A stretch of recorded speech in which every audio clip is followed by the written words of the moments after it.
Hello, I hope you all are doing well this week. I'm very glad to be able to be heard again. Thanks for your patience as I was not able to get a video out for you last week. And I know there have been some issues with some things on the course site, and I appreciate you alerting me to those issues and your patience while I have gotten things fixed. So we are wrapping up the ad evaluation, your first essay for the course. Things are looking pretty good. A couple of things to keep in mind as you make your final revisions. Be sure to stay unbiased while you are making an argument of whether the advertisement successfully reaches its audience. Remember that you don't want to be advertising the product yourself. Remember that you are evaluating an ad. Let's see. So remember, of course, that your introduction should have a thesis statement stating whether the ad successfully reaches its audience, and your conclusion should be your evaluation paragraph. It's okay if your essay is only 4 paragraphs. It's okay if your essay is 6 paragraphs.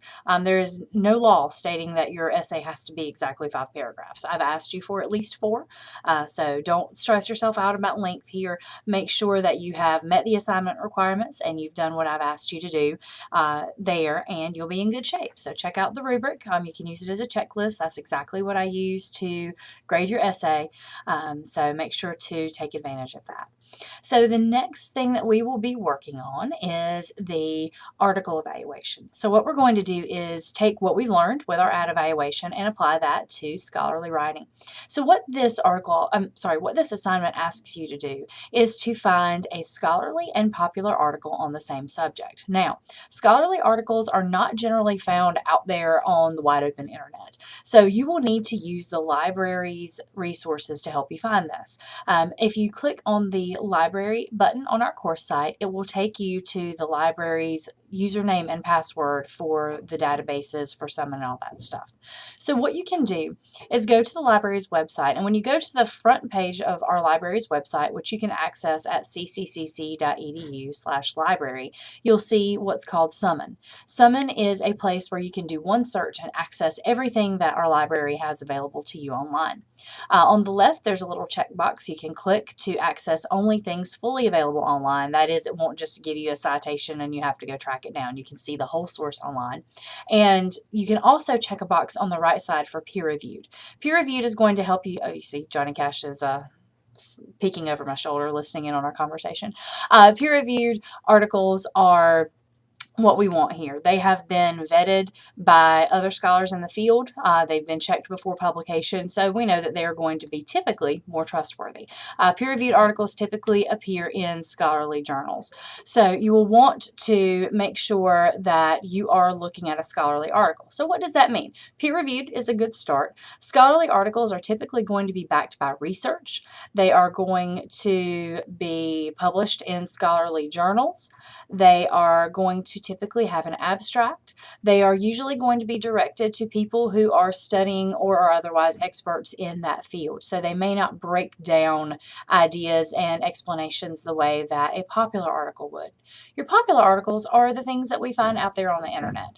So to give you an example, maybe an article from the New England Journal of Medicine on a topic versus the article on CNN that's been published about it. That would be an example of scholarly and popular articles.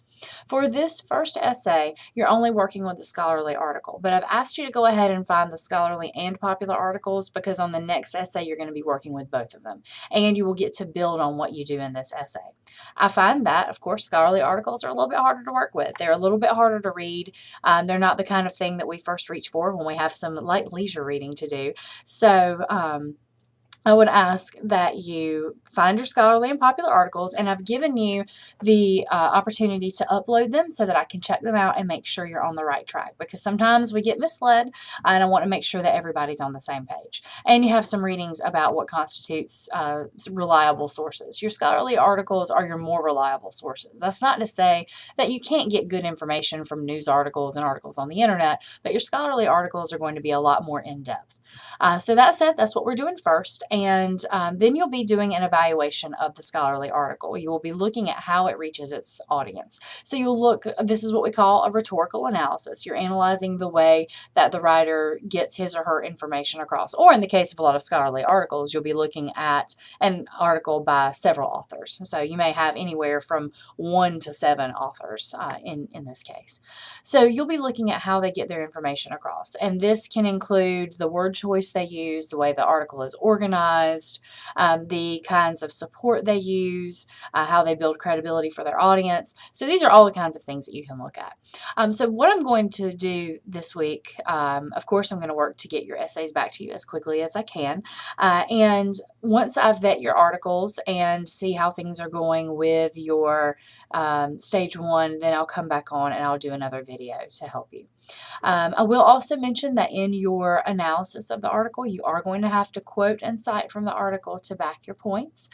So I'll provide some additional research to help you. Some additional resources to help you with that this week. I apologize. I've talked to a lot of students today, and I think I may have used all of my words. So I hope you all are doing well. I know that it's been a lot of work. The reading level will start to drop off after this week, so we'll be focusing a lot more on writing and a lot less on, kind of doing the legwork with the reading to get the support under you need. You'll have that under your belt at this point. So as always, email me if you have questions. I hope this helps you out a little bit, and look for another video from me later this week now that I can talk again and my webcam is working at work and I don't have to just do these at home. So I'm enjoying reading your work and getting to know you, and I hope you have a great rest of your week. Take care.